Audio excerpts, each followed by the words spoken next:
अस्सलाम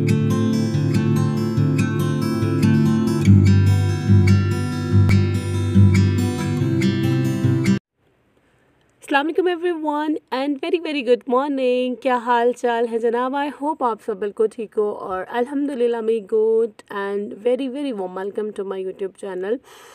और आप सबको मेरी तरफ से बहुत ज़्यादा गुज़िश्ता बिलेटेड ईद मुबारक।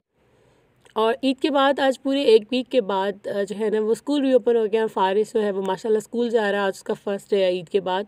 तो आज उसकी ईद मिलन पार्टी है स्कूल में, इसलिए वो कलर्ड में जा रहा है और साथ ही छोटा सा गिफ्ट उसकी टीचर के लिए, क्योंकि उसकी टीचर ने 10 डेज़ का इत्तेकाफ़ किया था। तो आई थॉट कि उनके लिए गिफ्ट तो बनता है फ़ारिस की तरफ से। अल्लाह हाफिज़ फ़ारिस, हैप्पी स्कूल डे। आगे एंजॉय करना Faris. Thank you Faris, miss you, bye. और ये कुछ पिक्चर्स हैं जो फ़ारिस की टीचर ने मुझसे शेयर की थी उनकी उसकी क्लास फेलोज़ की, और उसके स्कूल में जो भी इवेंट हुआ उन्होंने ईद मिलन पार्टी ऑर्गेनाइज़ की और हर मदर ने लाइक एक एक डिश जो है ना वो सेंड की थी स्कूल, और मैंने नगेट्स बना के भेजे थे होल क्लास के लिए। इस तरह हर मदर ने कोई ना कोई डिश भेजी थी और फ़ारिस ने जो है अपने स्कूल में भी ईद मिलन पार्टी बहुत अच्छे से इंजॉय की।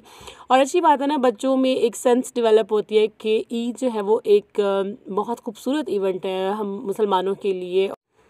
और ईद की खुशियाँ सेलिब्रेट करना और दूसरों के साथ शेयर करना एक सवाब का काम है, क्योंकि ये ऐसे दो इवेंट्स हैं, ईद उल फितर एंड ईद उल अज़हा, जो अल्लाह पाक ने हम मुसलमानों के लिए ख़ुद एक तोहफ़े के तौर पे मुसलमानों को दिए हैं कि हम इस दिन को सेलिब्रेट करें और खुशियाँ मनाएं।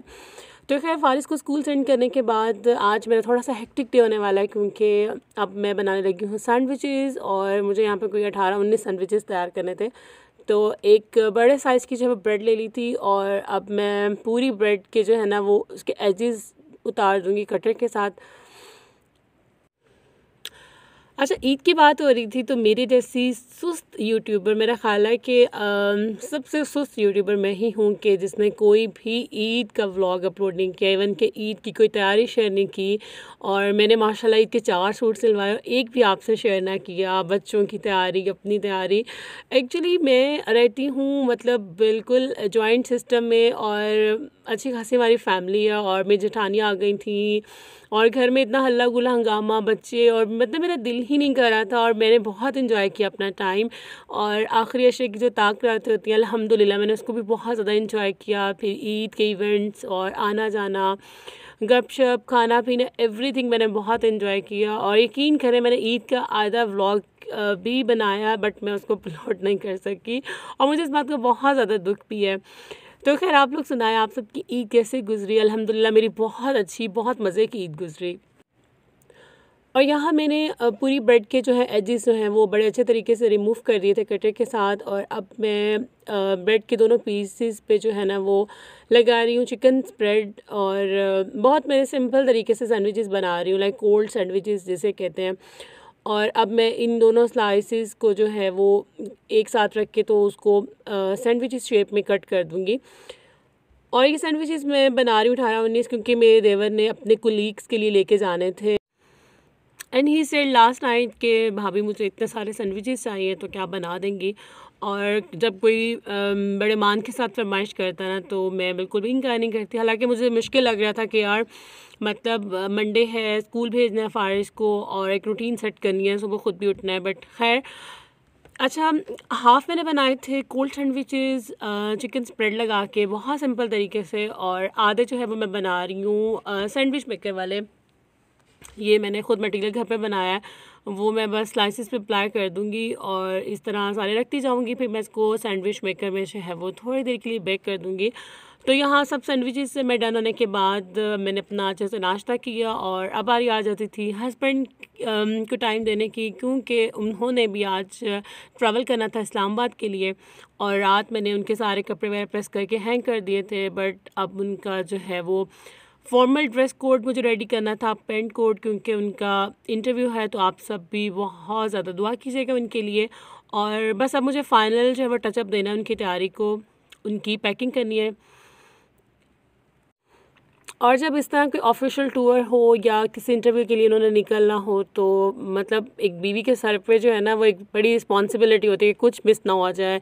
उनकी बेल्ट, उनके सॉक्स, उनके कफ लिंक्स और मतलब एवरीथिंग मैंने जो है ना वो रेडी कर दी थी और साथ में उनका ड्रेस कोड भी रेडी कर दिया था जो उन्होंने इंटरव्यू वाले दिन वेयर करना है, और साथ में उन्होंने अपना डॉक्यूमेंट्स बैग भी रेडी कर दिया था। तो ये मेरी तरफ से उनकी तैयारी हो गई थी और शुक्र अल्हम्दुलिल्लाह कि कोई भी चीज़ मैंने मिस नहीं की और बहुत अच्छे से मैंने जस्ट 20 मिनट्स में जो है वो उनका सब कुछ पैकअप कर दिया था। और जनाब साथ साथ मैं लंच भी बना रही थी और मैं चावलों को दम दे के गई थी। आज मैंने बनाया है बीफ पुलाव और अब मैं इसका दम खोलने के लिए आई थी और अब इतनी ज़्यादा भूख लग गई है। अच्छा, बाज़ औक़ात इतने ज़्यादा काम होते हैं ना, लेकिन फिर भी मेरा व्लॉगिंग करने का बहुत दिल करता है और बाज़ औक़ात मेरा इतना फ्री होता है, टाइम होता है, जैसे मैंने ईद वाले इतने सारे डेज़ मिस कर दिए। तो मतलब पता नहीं मेरे अंदर क्या है कीड़ा यार यूट्यूब का, बस जब मुझे क्रेज़ आ जाए ना तो बस मैं अपना कैमरा उठा लेती हूँ और फिर जो है ना वो एक वीडियो आ जाती है। अदरवाइज़ मैं बहुत सुस्त बंदी हुई थी रमज़ान में, बट अब इंशाल्लाह अपने आप को जो है वो बिल्कुल रेगुलर करना है और थोड़ा सा अपने अंदर प्रोफेशनलिज्म लेकर आना है कि ये मेरा प्रोफेशन है, ये मेरी जॉब है और इसको मैंने लास्ट में कंटिन्यू करना है डेली व्लॉग के तौर पे। और आज मेरा बीफ पुलाव बहुत मज़े का बना था और हालांकि मुझे बीफ बिल्कुल भी अच्छा नहीं लगता, बट मैं बहुत एक पीस लेती हूँ मीट का और पुलाव खा लेती हूँ, लेकिन आज मेरा बीफ पुलाव बहुत टेस्टी बना था। या में भी मुझे भूख लगी हुई थी तो यहाँ पे टाइम हो गया था हस्बैंड के निकलने का घर से, तो मैं उनको सी ऑफ करने आई थी और उनका सारा सामान, उनकी चीज़ें हम गाड़ी में रखवाई। अब उन्हें करते हैं टाटा बाय बाय और बहुत सारी दुआओं के साथ मैंने उनको बहुत बेस्ट विशेज़ के साथ रुखसत कर दिया था और बच्चे भी उन्हें छोड़ने गए थे टर्मिनल पे, बट मैं नहीं गई थी, मैं मतलब थकी हुई थी। तो आई थॉट कि I have to take some rest जब तक बच्चे आ जाते हैं। तो मैं वाकई सो गई थी और 1 घंटे बाद बच्चे आए थे बाबा को ड्रॉप करने के बाद, तो मेरी आँख लग गई थी और मैंने बड़े मज़े की नैप ली थी, बड़े सुकून से, कोई शोर शराबा नहीं था। और इधर हमारी शाम का टाइम हो गया था और शाम को मेरी यही रूटीन है आजकल कि मैं चाय का एक कप लेती हूँ और फिर फ़ारिस का बैग लेके बैठ जाती हूँ। पहले तो उसका टेस्ट शेड्यूल चेक करती हूँ कि कल उसको कौन सा टेस्ट प्रिपेयर कराना है, फिर जो टीचर ने उसको टेस्ट मार्क करके रिटर्न किया होता है उसको देखती हूँ और जब उसके ऑब्टेन मार्क्स देखती हूँ, फुल मार्क्स होते हैं, तो इतनी खुशी होती है, मतलब can't express in my words कि आप जब अपने बच्चे को खुद होम ट्यूशन देते हो और बच्चा फिर अच्छा आउटपुट लेकर आता है तो कितनी ज़्यादा एक माँ के लिए खुशी होती है। तो उसके सारे टेस्ट जो है मैं फ़ाइल में लगाती जाऊँगी। पूरा रमज़ान माशाल्लाह उसके टेस्ट हुए हैं और अब फिर उसके जो है ना वो ग्रैंड टेस्ट हो रहे हैं, तो इसीलिए जो है वो उसकी स्टडी पे फोकस करना पड़ता है। पूरे रमज़ान ये जो सारे टेस्ट हुए हैं ना, तो इस वजह से मैं बड़ी सुस्त बंदी हुई थी, क्योंकि एक माँ की प्रायोरिटी जो होती है उसकी औलाद होती है, उसके बच्चे होते हैं। तो स्कूल के मामले में तो सलमान बहुत ज़्यादा बहुत टचिंग है उसके मामले में कि उसका एक भी मार्क ना कटे और वो अच्छे से परफॉर्म करे। तो खैर अब उसके एग्ज़ाम्स हो जाएंगे और यूँ जो है वो फ़र्स्ट टर्म उसका कंप्लीट हो जाएगा। और इतनी ज़्यादा गर्मी है, इतनी ज़्यादा गर्मी है मुल्तान में, बस दिल करता जल्दी से समर वेकेशंस हो जाए। लेकिन जब फ़ारिस का सोचती हूँ ना कितनी अच्छी रूटीन है, वो पढ़ता है, फिर दिल करता है यार छुट्टियाँ ना हों, कि बच्चा बिल्कुल डिस्टर्ब हो जाता है। उसके बाद जनाब रात का डिनर वगैरह किया और अब बज गए थे रात के 11 और मुझे थोड़ा सा फ्री टाइम मिला सुकून का, तो मैंने सोचा कि मैं जल्दी से नमाज़ अदा कर दूं। और यकीन करें रमज़ान के बाद पूरा एक हफ़्ता जो ईद का गुजरा, एक भी नमाज़ नहीं पढ़ी और दिल में इतनी ज़्यादा वो क्या कहते हैं कि एम्बैरेसिंग फीलिंग हो रही थी, इतनी शर्मिंदगी हो रही थी कि यार पूरा रमज़ान हमने इबादत की और फिर ईद का जो पूरा वीक है ना वो मैंने नमाज़ें मिस कर दी। और अब इंशाल्लाह अपनी नमाज की रूटीन, कुरान की रूटीन भी मैंने मिस नहीं करनी इंशाल्लाह।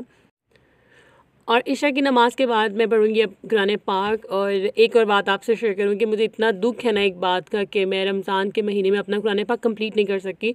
ये देखें जनाब 26वां पारा मेरा आधे से ज़्यादा हो गया था, जस्ट 3-3.5 पारे रह गए थे और मैं इसको कंप्लीट नहीं कर सकी। वरना मैंने बहुत कोशिश की कि मेरा पूरा कुरान पाक जो है कंप्लीट हो जाए रमज़ान के महीने में। तो खैर इसको मैं अब कंप्लीट करूँगी इंशाल्लाह। और बस यही थी मेरी आज की रूटीन। अब मैं कुरान पाक पढ़ने के बाद जो है वो थोड़ा सा मोबाइल यूज़ करूँगी, क्योंकि बच्चे सो रहे हैं और सलमान भी नहीं है, तो बस उसके बाद मोबाइल यूज़ करने के बाद सो जाऊँगी। तो यहीं तक था मेरा आज का व्लॉग, आज पूरे दिन की रूटीन। आई होप आपको आज का व्लॉग बहुत अच्छा लगा होगा। चैनल पर न्यू हो तो सब्सक्राइब कर दो, वीडियो को लाइक एंड शेयर कर दो। थैंक्स फॉर वॉचिंग, बाय, अल्लाह हाफिज़।